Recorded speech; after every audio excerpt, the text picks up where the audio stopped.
Hi, I'm Rian. I'm one of the founders at ORENDA. I wanted to discuss some of the safety concerns and potential risks.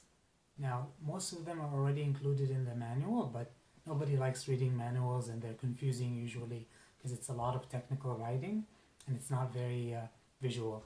So in this video, I'll just discuss 4 key issues that you should be watching out for when you set up your machine. The first issue is how you move the machine. The machine is built like a tank.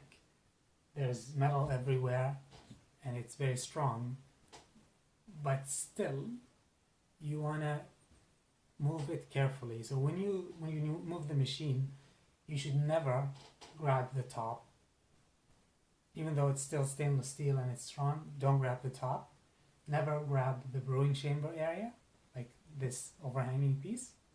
What you can grab is the base or the middle column, and they were meant to lift a lot of weight, so you can grab it like this and lift it and move it wherever you want.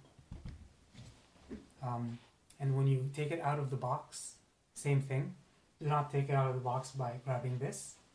Just grab the middle part or here. The second bit is about installing the glass pipe.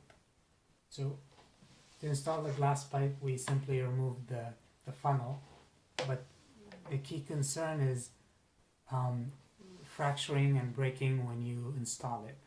So we made this out of glass because it would be safer to consume the coffee and water through glass rather than plastic, and it's also a much higher quality. But there's negative consequences, which is it's fragile, and if you over tighten it, it might break. So the way you should install it is the following. You gently go inside. Once you align the white marks, it will fall into place gently. Don't force it into place. So you align the white marks, it falls into place. Then spin slowly with 2 fingers only until it stops spinning, just gently.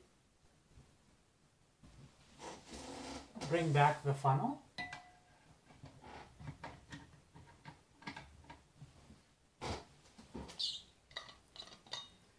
Pour a little bit of water, not too much, like 1/4 of a cup or so. And then look around the pipe to see if there's any droplets. And in this case, for example, there are none, which means you don't need to over tighten it. That's it. You leave it as is. If there was a small droplet, it's not a big deal. Just go slightly tighter, like barely. Don't treat it like it's metal or plastic, basically. And if you do that, you should never have any problem. It will seal, and it's a one-time thing only.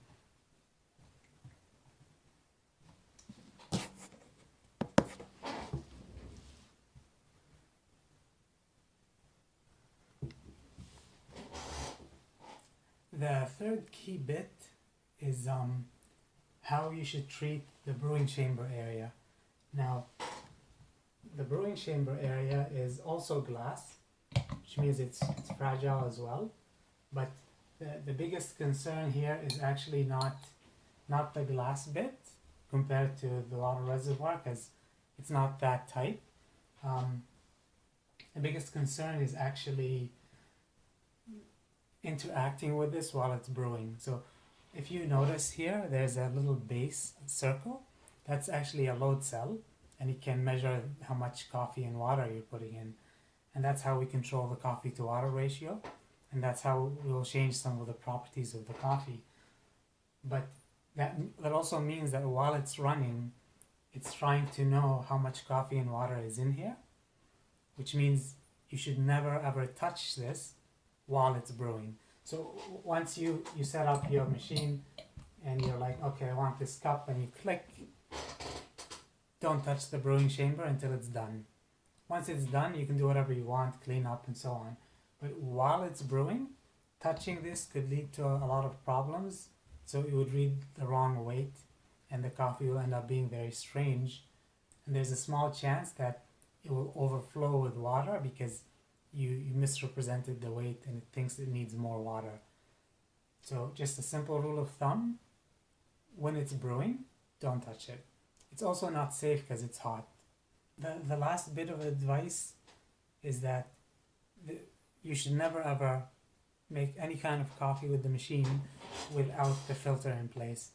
Now, we already have filters to protect the system just in case, but it's still very important for you to not ever make coffee without the metal filter in place, even if you use a paper filter. This will protect the components inside and you'll have a longer living machine basically by following that rule.